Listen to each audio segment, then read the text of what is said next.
Lately, Nintendo hasn't been doing a ton of experimentation.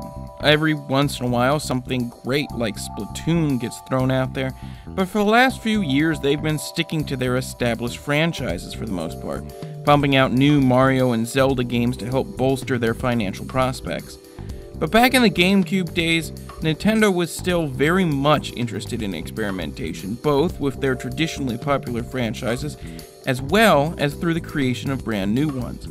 This is the era that spawned games like Metroid Prime, Pikmin, and Animal Crossing, and of course, the game I'm looking at today, Chibi-Robo.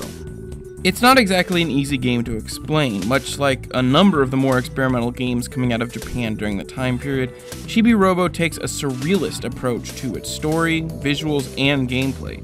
It's something that players would become accustomed to with games coming from the country, but was still somewhat weird and off-putting at the time, especially for a Nintendo game. But while that distinctly odd Japanese style is definitely the most eye-catching part of Chibi-Robo, the gameplay is equally as intriguing. Nintendo was very interested in experimenting in the open world space at the time, which, to be fair, has been a Nintendo staple since the very first Zelda and Metroid. But Chibi-Robo is a lot more like another game that made its debut in this generation of consoles, Animal Crossing. You can do pretty much whatever you want in Chibi-Robo, and most of what you're doing is pretty mundane, cleaning up garbage, picking up coins, jumping around in a living room, the sorts of things you'd kind of expect a tiny little robot pet to do. But very much unlike Animal Crossing, despite the game's open-ended nature, there's always a goal. There's a main story, a campaign if you will, to follow. But the game never really forces you to follow it if you don't want to.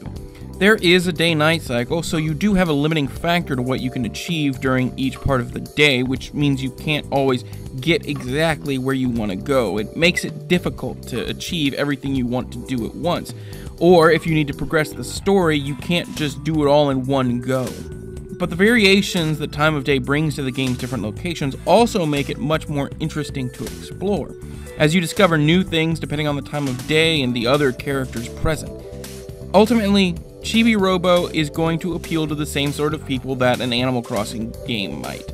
People interested in slowly working their way up a ladder of progression by performing repetitive tasks. Now, Chibi-Robo does a better job of mixing it up than Animal Crossing does with its open-ended, explorable platforming environments and its story content, and its charm helps to tie the whole package together.